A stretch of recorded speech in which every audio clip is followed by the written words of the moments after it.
As many as are against, please say nay. The ayes have it.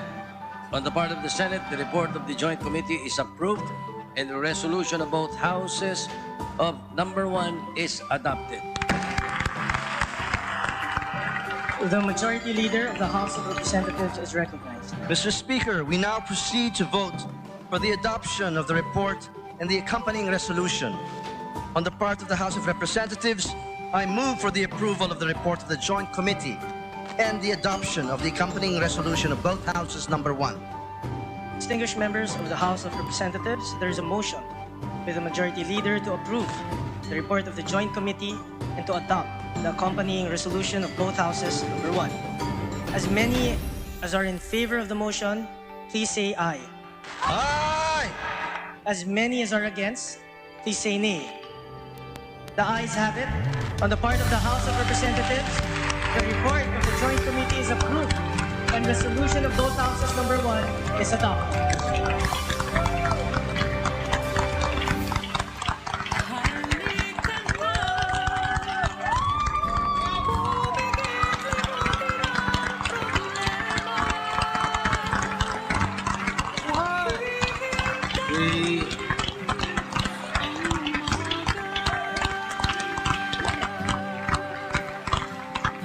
The Majority Leader of the Senate is recognized.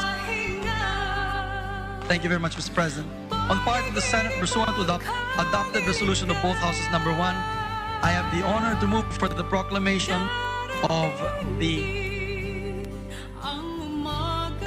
duly elected President of the Republic of the Philippines and the duly elected Vice President of the Republic of the Philippines. It was in a blank. It was blank, Mr. President. I wanted to make sure that one was not ahead of the other. So I was worried about that blank. I have it. Thank you, Mr. Is President. there any objection? The chair hears none. On the part of the Senate, I proclaim Ferdinand Romualdez Marcos Jr. as the duly elected President of the Republic of the Philippines. And Sara Duterte as the duly elected Vice President of the Republic of the Philippines.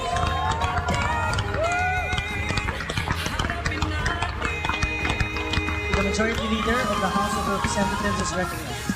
Mr. Speaker, on the part of the House of Representatives and pursuant to the adopted resolution of both houses number 1, I have the honor to move for the proclamation of Ferdinand Bongbong Romualdez Marcos as the duly elected President of the Republic of the Philippines and Sara Duterte as the duly elected Vice President of the Republic of the Philippines.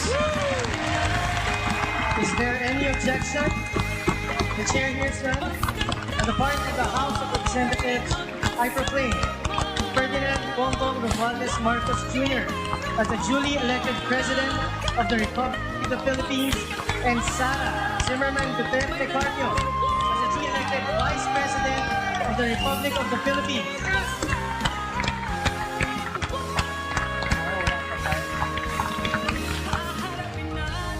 We shall now proceed to the approval of the Journal of the Joint Public Session, and for this purpose, the Senate Majority Leader is recognized. Thank you very much, Mr. President. On the part of the Senate, I move that the Honorable Senate President be authorized to approve the Journal of the Joint Public Session and that such approval shall be considered as the action of the Senate of the Philippines. Any objection? Chair hears none. The motion is approved. The Majority Leader is recognized. Mr. Speaker, on the part of the House of Representatives, I move that the Honorable Speaker be authorized to approve the Journal of the Joint Public Session and such approval be considered as the action of the House of Representatives. Is there any objection? The chair hears none. The motion is approved. The Senate Secretary is now directed to turn over the consolidation and canvassing system, the machine, and return all the ballot boxes as well as all the pouches containing the certificates of canvass and election returns to the Commission on Elections. So directed. President, on the part of the Senate, I move that we designate the members of the Senate panel or the Joint Committee as members of the Notification Committee.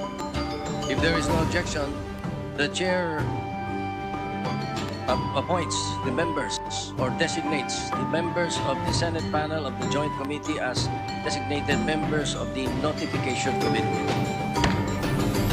Mr. Speaker, on the part of the House of Representatives, I move to designate the members of the House panel of the Joint Committee as members of the Notification Committee. Is there any objection? Chair hears none. The motion is approved. The members of the House panel of the Joint Committee are designated as members of the Notification Committee. Mr. President, Yes, go ahead, Majority Leader. on the part of the Senate, I move to suspend the joint public session to notify the duly elected President and Vice President of the proclamation and invite them to the rostrum. Is there no objection? Chair hears none. Motion is approved. On the part of the Senate, the joint public session is suspended. Mr. Speaker, on the part of the House of Representatives, I move to suspend the joint public session to notify the duly elected President and Vice President of their proclamation and invite them to the rostrum. Is there any objection? With there being none, the motion is approved. On the part of the House of Representatives, the joint public session is suspended. Basta tayo'y magkasama, laging mayroong umagang gaganda. Pagsikat ng araw, may dalang liwanag. Dating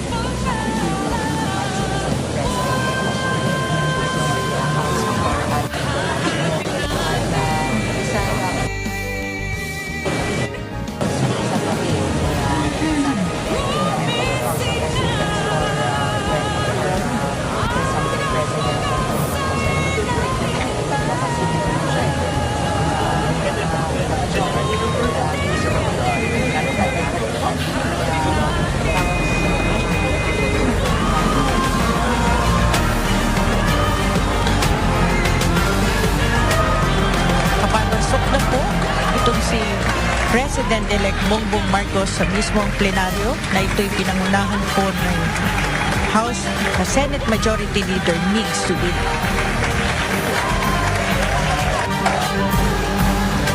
Po siya ng masigabong pala sa mga mambab sa mismong plenaryo.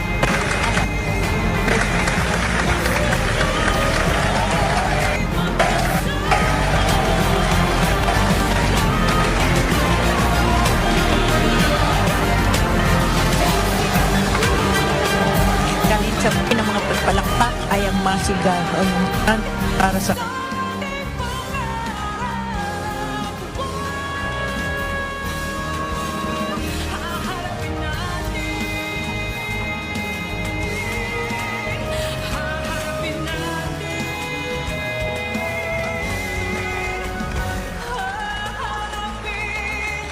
ongoing pa rin nagawang pag-congratulate ng mga mambabata sa ginagawa Bongbong at Sara Duterte.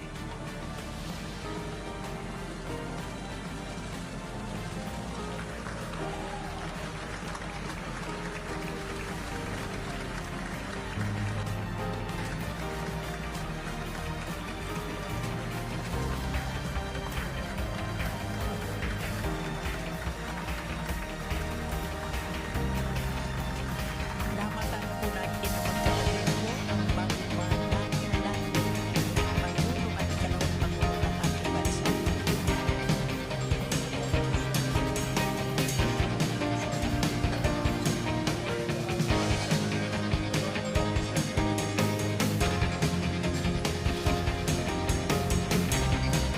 For duly elected Vice President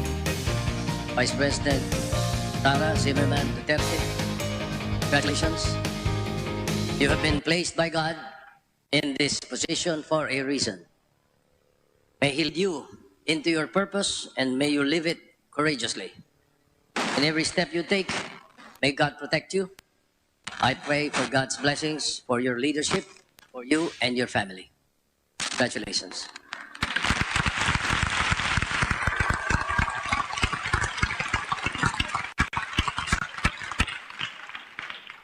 I'd like to take this opportunity to congratulate our President-elect, Ferdinand Bongbong Romualdez Marcos Jr. Maligayang pagbati po, President BBM. To our Vice President-elect, Sara Duterte Carpio. Congratulations, Ma'am Inday.